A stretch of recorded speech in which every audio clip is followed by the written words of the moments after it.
والذين آمنوا وعملوا الصالحات لنبوئنهم من الجنة غرفا تجري من تحتها الأنهار خالدين فيها. نعم أجر العاملين الذين صبروا وعلى ربهم يتوكلون. وكأين من دابة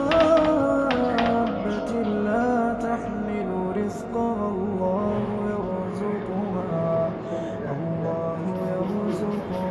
وإياكم وهو السميع العليم. ولئن سألتهم من خلق السماوات والأرض وسخر الشمس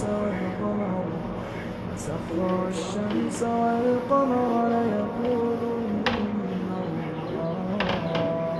فأنى يؤفكون. الله يبسط الرزق لمن يشاء من عباده ويقدر له إن الله بكل شيء عليم.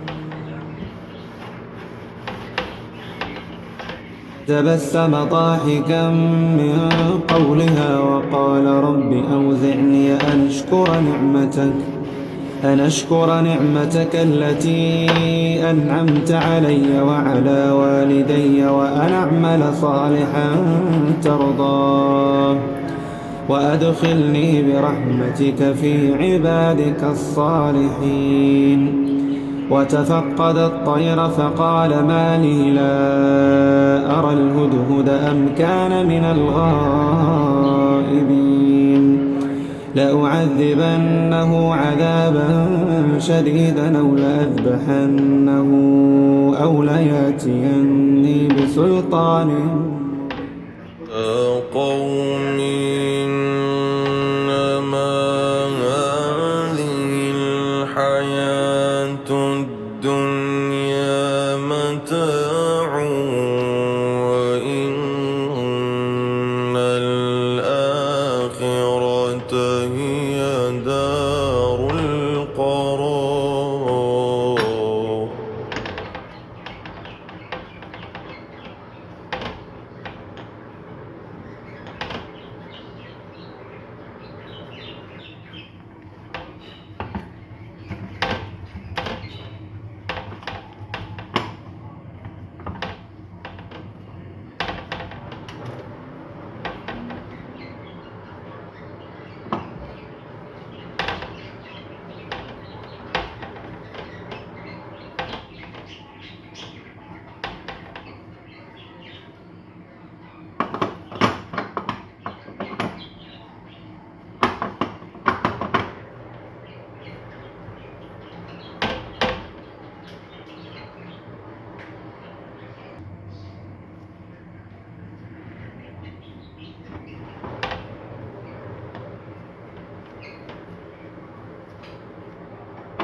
ولو أن أهل القرى آمنوا واتقوا لفتحنا عليهم بركات من السماء والأرض ولكن كذبوا فأخذناهم بما كانوا يكسبون.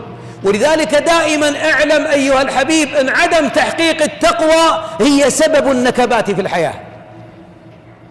ولذلك يقول طيب هذا رجل متقي ومصاب بجلطة ومقطوع القدم من السكر ومات أبناؤه، لكن انظر إلى وجهه النور تجري والشمس تجري فيه، انظر إلى لسانه يسبح الليل والنهار، انظر في عينه فيه دمعة للخشية، انظر إلى رضاه بالله. إذن هذا لم يعذب بالأخذ، له منزلة في الجنة لن يصل إليها إلا بالبلاء، ولذلك صب البلاء عليه.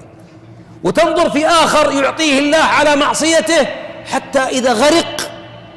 ماذا فعل بعض الناس بعد في سوق الأسهم؟ في ناس يوم سوق الأسهم في نشوته كان بعض الناس يا أخي ترك الصلاة جماعة ولا لا، وبدأ يشوف نفسه وبدأ ينتفش كالخميرة على العجين، وصار ما بقى شيء إلا يلمس النجوم. ففي ساعة وفي غمضة عين إذا هو يعود لقواعده سالم، أبو فلان اللي خابرين ورجع للمسجد والصف الأول، عافاه الله من الغنى، فإنه لو اغتنى لفسد. ولذلك الله أخذه عطاء، إذا أخذ يعطيك بشرط أن تكون من أهل التقوى، لأنك إن لم تكن من أهل التقوى يأخذ منك ليشقيك ويعطيك ليشقيك، فهو الحكيم الخبير سبحانه وتعالى. ولو أن إذن سبب الرزق الذي يأتيك والأرزاق من غير لا تدري وتنفرج الكرب سببها أنك تتقي الله، وخاصة التقوى التي تجعل بينك وبين عذاب الله وقاية، خاصة في الخلوات. ونحن في زمن قل حياء بعض عباد الله في الخلوة من الله، وقل حياء وزاد حياؤهم من المخلوق في الجلوة، وصار مع الجوالات والآيبادات واللابتوبات والمواقع وضبطها ويخوضون في تلك المواقع واليوتيوب، صارت التقوى في الخفاء عزيزة عند بعض الناس، ولا نتشاءم، الناس فيهم خير، لكن نعم بعضهم يستخفون من الناس ولا يستخفون من الله وهو معهم. ومن هنا التقوى معناه أن يكون الله كبيرا في قلبك، عظيما في قلبك.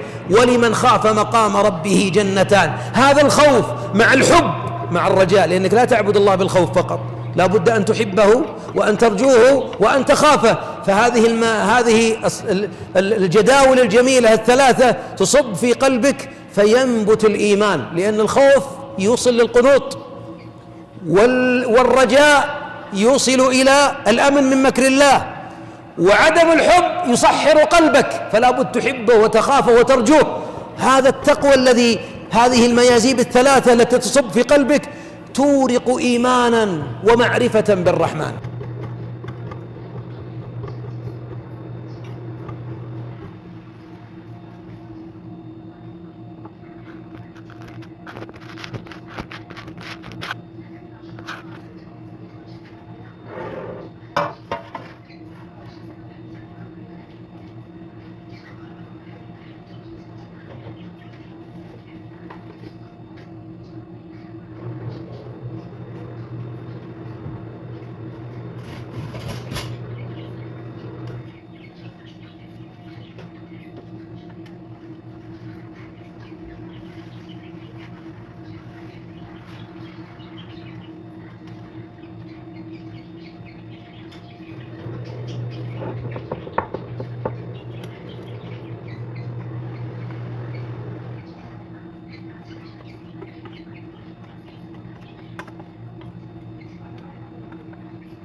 ولاية الشاذل سلوك بريء حيث نام إطلاقها وسعت وكيف لها لنا أيدي يطلب عليها إطلاقها تخير إليهما فقد نار فيها نفسها واقترارها وسوف سماؤها مصباها فليس